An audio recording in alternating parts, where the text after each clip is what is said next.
All right, hello and a very good evening to you. Once again, we meet right here at Hope TV's Newswatch.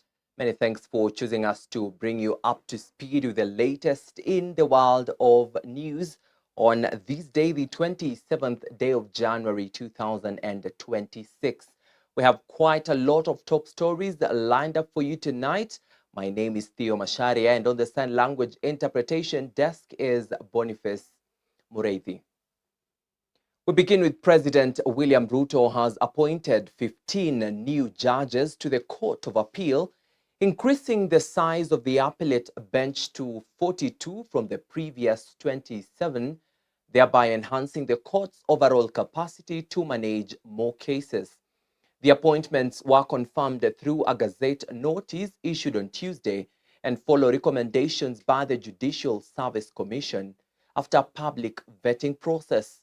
Those appointed in one of the largest single expansions of the Court of Appeal in recent years include President Ruto's longtime ally and lawyer Katwa Kigen, outgoing chair of the Independent Policing Oversight Authority IPOA Ahmed Isaac Hassan, Hedwig Imbosa Ongudi, Matthews Ndumanderi, Lynette Mumondolo, Enoch Chacha Mwita, Lucy Mwehaki Njuguna, Samson Odhiambo Okongo, Rachel Chepkoech Ngetich, Stephen Anderson Radido Okio, Brown Morongi Kairaria, Paul Leland, Munyao Sila, Johnson Okoth Okelo, and Justice Bairam Ongaya.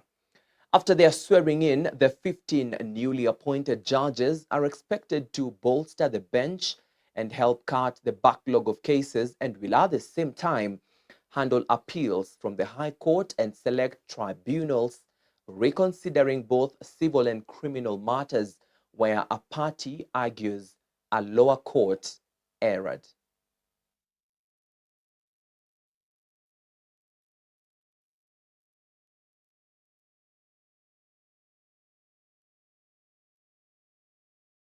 And now to some matters, 2027 election preparedness. The Independent Electoral and Boundaries Commission, IEBC, has announced that there will be no changes to the current existing boundaries ahead of the 2027 general elections. In a press briefing at Anniversary Towers, the Commission said it will instead employ a phased delimitation approach, with a full delimitation pushed to after next year's election. Chairperson Erastus Ethekon said the decision was arrived after a lot of consideration, adding that plans are in place to engage stakeholders and establish timelines for the process. Jacob Ojiro kicks us off tonight with the reports.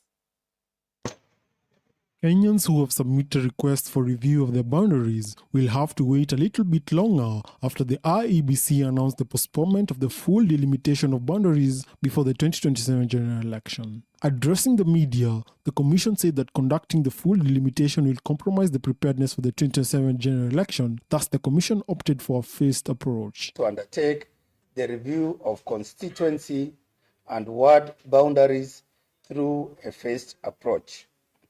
Following a comprehensive assessment of the constitutional requirements, judicial guidance, resource considerations, and the national electoral calendar. Among the reasons cited as impediments of the process include ongoing court cases challenging the 2019 census and absence of commissioners. The review was due to take place by March of 2024, but given the strict timelines and the activities that the Commission has to undertake before the general elections, the Commission opted to give that process a bye. To continue doing the many activities. By the way, boundary delimitation is not something you just wake up and delimit. It is a complex process. It requires a lot of GIS mapping. It requires a lot of, boundaries are very emotive. They require us to engage with the public. They will require us to have stakeholder participation at the ward level, at the county level, at the constituency level, at the national level. Despite the many petitions received from Kenyans in areas such as Kuria, Kilgoris, Mwea, among others, asking for new wards and constituencies, the Commission said that they are legally bound by the capping in the Constitution. That the Constitution under Article 89(1) places a cap on the number of constituencies. Currently, Kenya has 290 constituencies, and that number, the Commission, and if we were to conclude this boundary review ahead of the 2027 general election, and I say if. The 6-month-old Commission, however, noted that they still face financial constraints to deliver a flawless general election, with Chairperson Erastus noting that conversations in the National Assembly are ongoing. We have been allocated 41 billion Kenya shillings, and we have a deficit of 22 from the overall budget we are anticipating to receive, that we're asking actually, about 63 billion for us to do the general election. Yeah, thank you very much, and I hope to see you in the next. When the new Commission took office in July 2025 last year, the question of boundaries delimitation was among the top subjects that the Commission faced. However, with today's decision, the Commission seems to have found a way out to navigate that tricky question, though for a short while. Reporting for Hope TV Newswatch, I'm Jacob Ochiro. Thank you so much, Jacob, for that comprehensive report. And now to some matters health, a section of universal health coverage. UHC medical workers took to the streets of Nairobi, demanding the immediate implementation of President William Ruto's directive to confirm them onto permanent and pensionable terms. The medics have also called for the payment of their 6 years gratuity, estimated to be in the billions of shillings as promised by the government.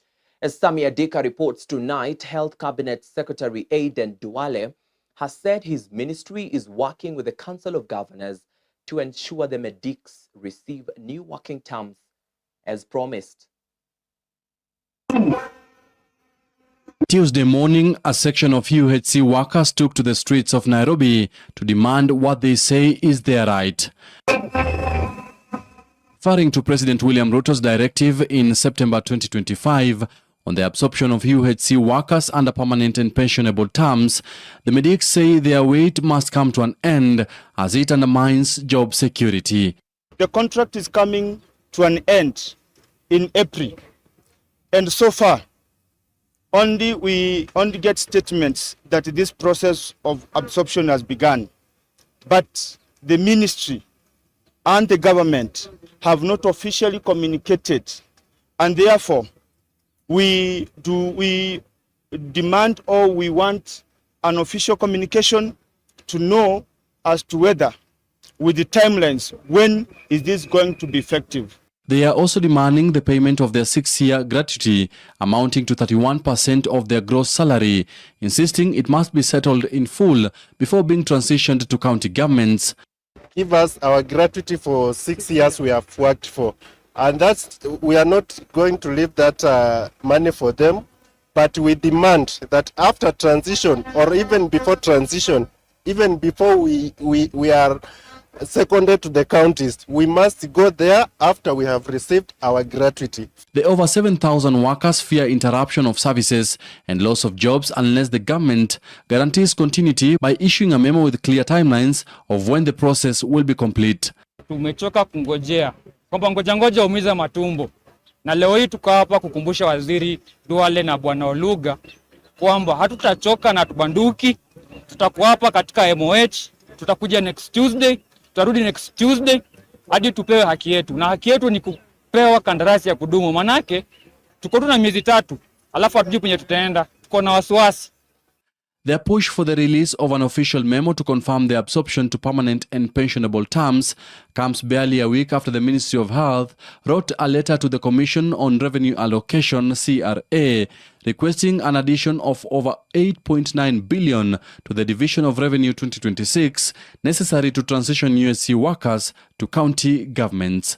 In another 1 or 2 weeks, maybe next week, I will co-chair with the chair of the Council of Governors Committee on Health, the governor of Mombasa, and myself. We have been tasked to co-chair and bring on board representatives from the National Treasury, from the Public Service Commission, from the CRA, Control of Budget, so that we finalize that before. With only 3 months left for the contract of UHC healthcare workers to lapse, all they now want is a surety that come the next financial year, they will be absorbed under the permanent and pensionable terms with their respective county governments. For Hope TV Newswatch, I'm Sami Adika. Good stuff right there from our very own Sami Adika. Now, National Assembly Speaker Moses Wetangula has revealed that over half of the members of parliament might not be re-elected in the 2027 general elections. Now, speaking on Tuesday during the official opening of the legislative retreat for members of the National Assembly, Wetangula stated that around 56% of the members could not return to the August House, noting that this will be highly attributed to, listen to this, the responsibility of the members in undertaking their mandates. On that basis, the Speaker said there was a need to establish a savings scheme to secure members' welfare after leaving public office, urging them to make contributions to ensure dignity beyond their term in service. Now, the 5-day retreat will provide the legislators with a platform to assess government progress in education, health, and political governance ahead of the resumption of the National Assembly on February 10th, 2026. Honourable members, succeeding parliaments have over the years expanded the number of committees to facilitate effective oversight. The current 44 committees have been bestowed with far-reaching mandates. Unfortunately, we must admit that some of our committees are yet to fully and meaningfully actualize their mandates. For example, the National Cohesion and Equal Opportunities Committee has a mandate that extends far beyond its perennial examination of employment practices in parastatals and state organs. While fairness in recruitment is important, such a committee must also address broader issues of national cohesion, inclusion, marginalization, ethnic harmony, and equal access to opportunities across the sectors of the society. A narrow interpretation of committee mandates diminishes their impact and effectiveness. Honourable members, permit me also to point out a few concerns with our budget-making process that, if addressed, will greatly assist us to effectively deliver on our mandate and continue to give our best to the citizens of this country. During the budget process, members placed great emphasis on the estimates and numerical adjustments to the budget. Members' attention ought to be given to the underlying policy considerations that directly correspond to the estimates and figures. There's need to balance between the two. While proposing amendments to estimates, members should critically assess the broader impact of these decisions. Certain expenditure allocations are counterpart funding for critical projects, and reduction of such allocations may result in unintended adverse consequences, including loss of development funding for public projects.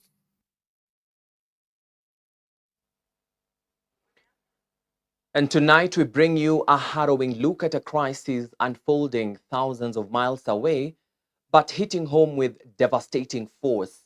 The Ministry of Foreign Affairs wants that over 200 young Kenyans have been lured into the Russia-Ukraine conflict under false pretenses, trapped in a war that is not theirs. Beyond these statistics are the faces of families left in agony, waiting for sons and husbands who may never return. Vincent Kerosi reports on the groans, the tears, and the high price of a life lost in a foreign land. Groans and tears.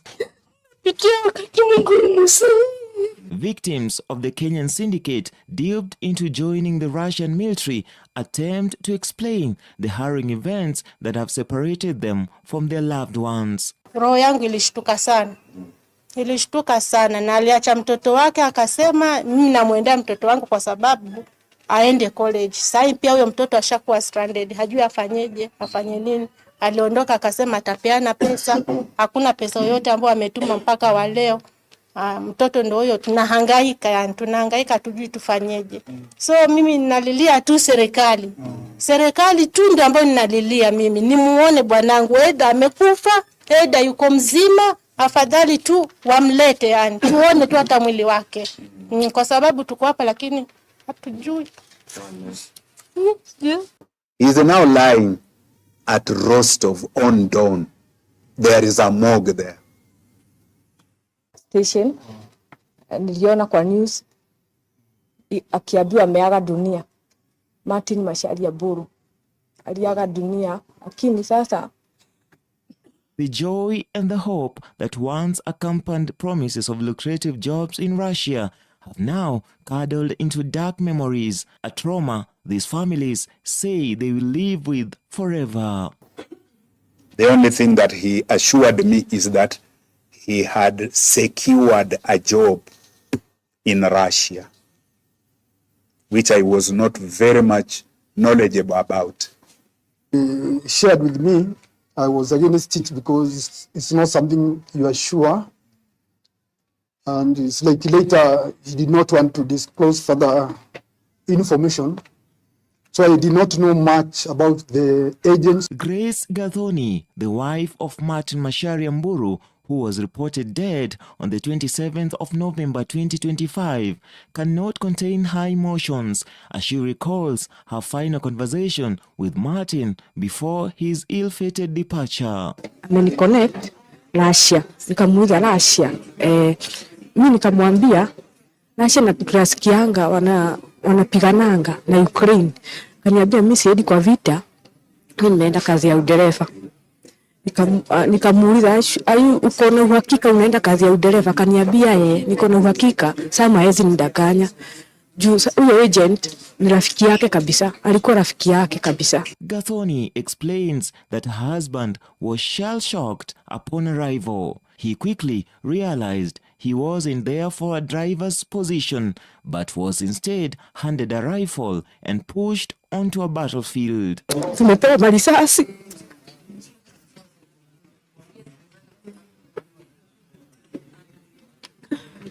Sasa ni kama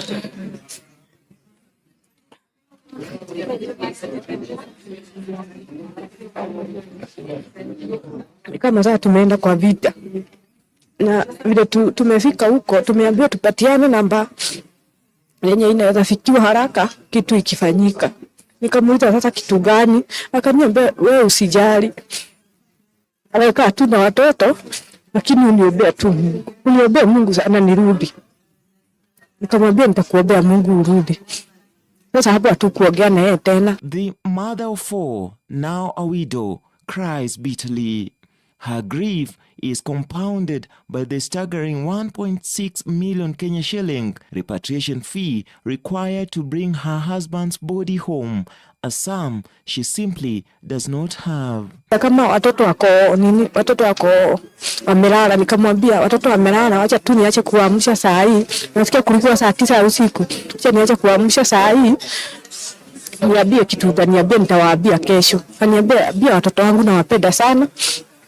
Na hii kazi sio yenye nilikuwa nimeabiriwa. Mimi kama ningejua ni hii, singekuja kuriski maisha yangu. Niacha watoto wangu. Nikamuuliza na akaniambia kama hii ni siku ya mwisho kuongea na wewe.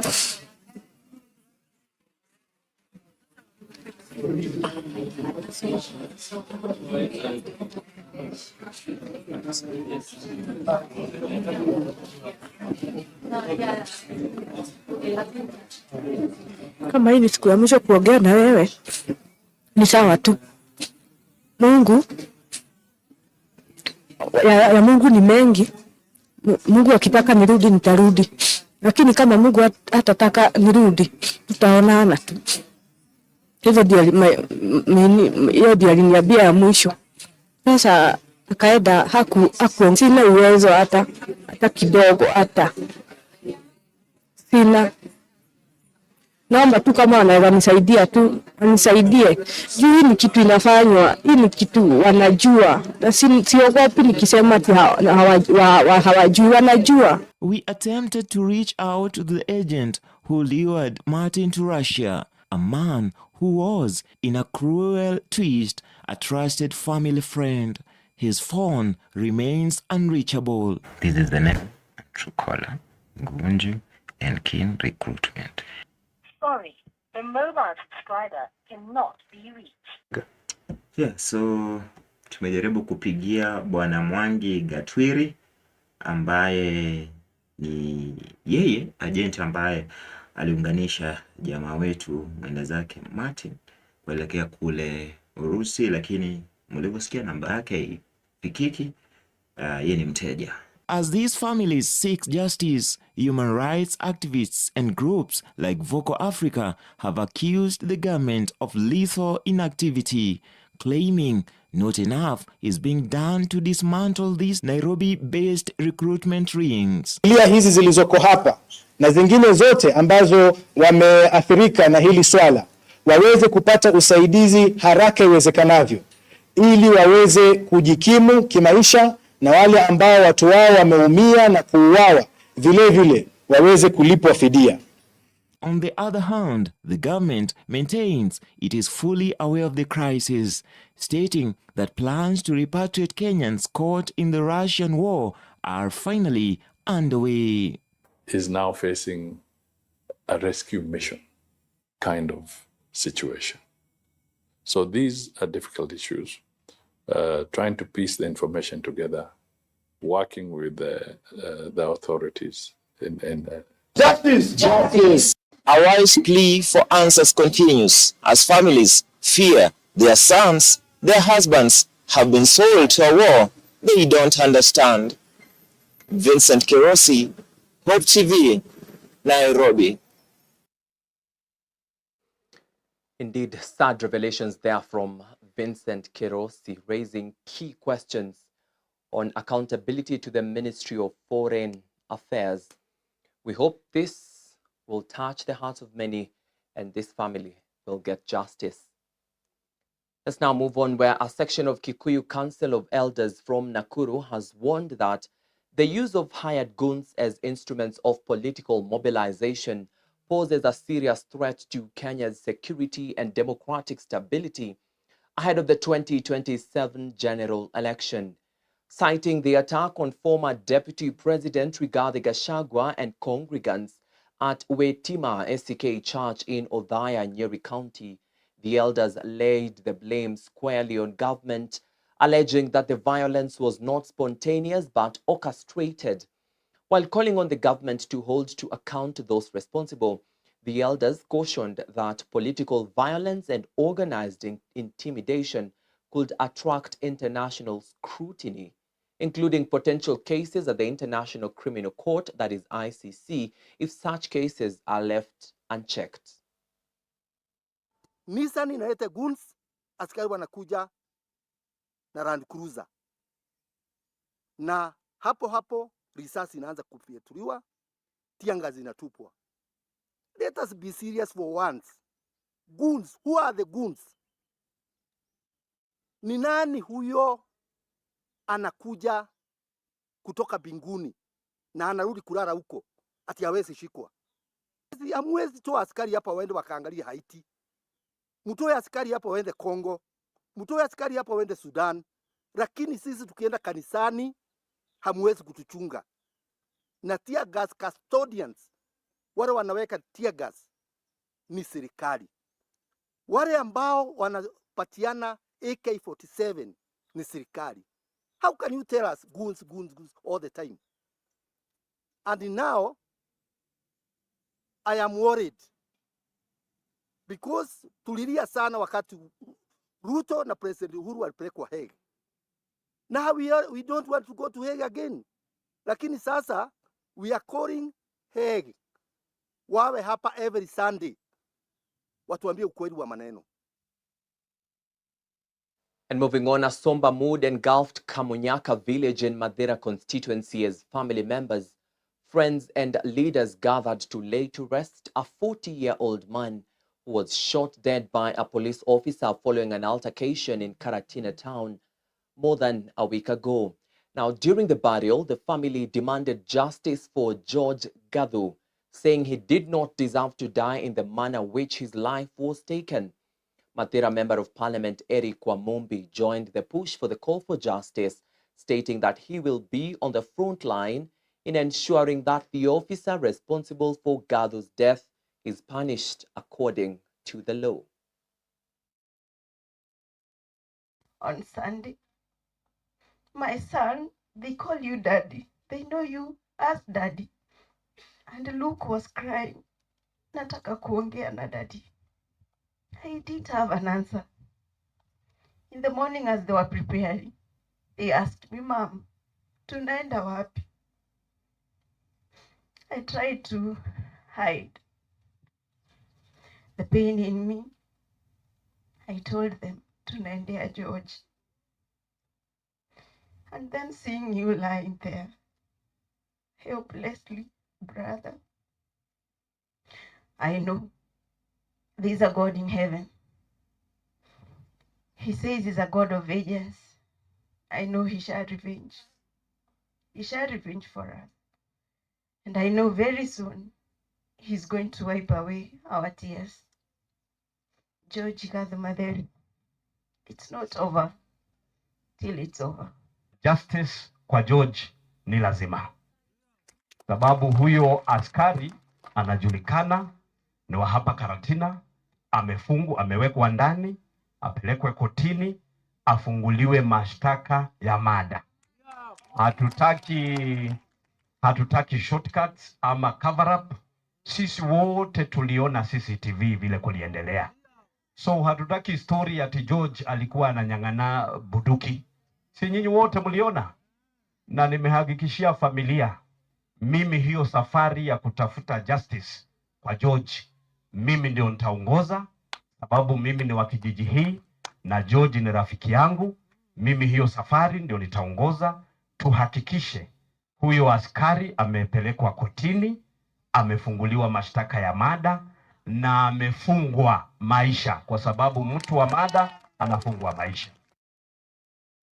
And the United Nations office in Nairobi, in collaboration with the Embassy of Israel in Kenya, has led UN agencies, members of the diplomatic community in Kenya, and university students in marking the International Day of Commemoration in honor of the victims of the Holocaust genocide that occurred between 1941 and 1945. Now, during the genocide, 6 million Jews were killed by the Nazi regime, alongside Roma and Sinti communities, people living with disabilities, and many others across Europe.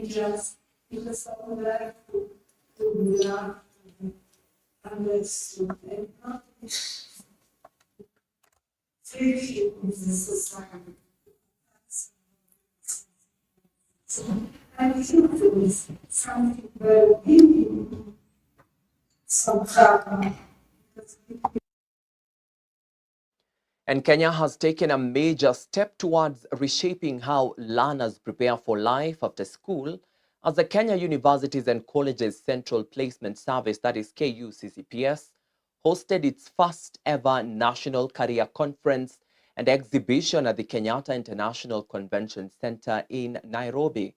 Higher Education Principal Secretary Julius Bitok said the government is fully ready for the CBE transition, saying systems, policies and placement frameworks are already being aligned to support the new pathways, emphasizing that KU-CCPS will play a central role in ensuring smooth placement, expanded career support and early learner tracking under CBE as the country moves away from exam-centered education to a skills and talent-based model.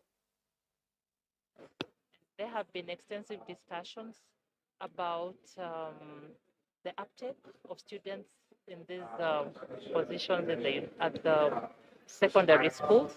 We are very satisfied and confident that we are going to achieve 100% transition. The teachers have been adequately prepared. There were in-service training programs that were launched, and so we know they'll be able to handle the programs. Equally important, you know that books have now been supplied to the schools. But going forward, at the university level, we are preparing to receive this CBE graduates in 2029. Already, all the universities are undertaking pedagogical training, because really the key thing here is pedagogy, the art and science of teaching and learning. How do we teach our students so that they come out with the skills that are required? So over and above the knowledge, the skills, the competencies are very critical. We have also reviewed the coverage and scope of our programs, and we know there are gaps in areas like the sports, the creatives, and going forward, we'll be admitting more teachers to be able to get the expertise that is required to deliver these courses in our universities. So I want to assure the public that at the basic level, we are prepared. At the university level, the preparation started much earlier. So by the time the students come, we will be ready to deliver a very high quality product to the students. Thank you. I will let Professor Mugendi talk for the universities because he's the chair of placement, and of course, she will have the final say and fill in the gaps. Yeah.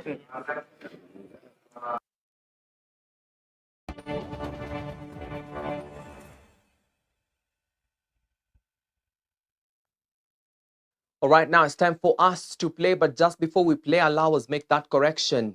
PS for Basic Education, Julius Bitok, and PS for Higher Education, Beatrice Inyangala. Let's now play where Kenyan professional Njoroge Kibugu has entered the top 100 golf ranking in Africa following his remarkable showing at the just concluded inaugural season of the Sunshine Development Tour East Africa Swing that saw him post a significant climb in the official world golf ranking. Kibugu, who emerged as the Sunshine Development Tour East Africa Swing Order of Merit champion after winning 4 of the 10 legs and recording 5 top 10 finishes during the season, moved up 177 places in the latest world rankings to sit at 1,359 globally and 96th in Africa. In just 10 Sunshine Development Tour events all played in East Africa, Kibugu climbed a total of 2,149 places in the world rankings, moving from 3,508 at the start of the season to his current position. He is now one of only 6 players in Africa's top 100 who are not South African.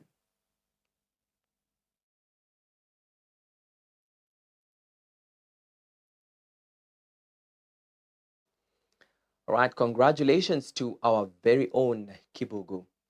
Now, internationally, Manchester United's Patrick Dorgu is likely to be out for a number of weeks after injuring his hamstring during Sunday's 3-2 win at Arsenal.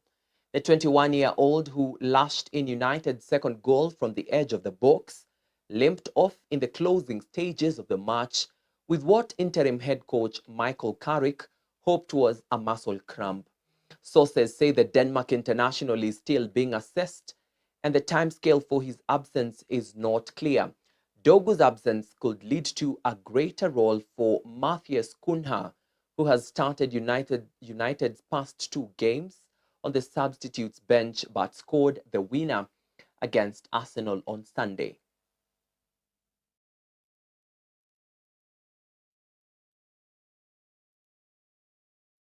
All right, and on that note brings us to 35 minutes past the top of the hour. I hope you have been adequately informed. Many thanks for choosing us to inform you tonight. My name is Theo Macharia, and on the Sign Language Interpretation Desk was Boniface Morethi. Enjoy the rest of your night, and remember once again, Genesis 18:14, there is nothing that is too hard for the Lord. God bless and good night.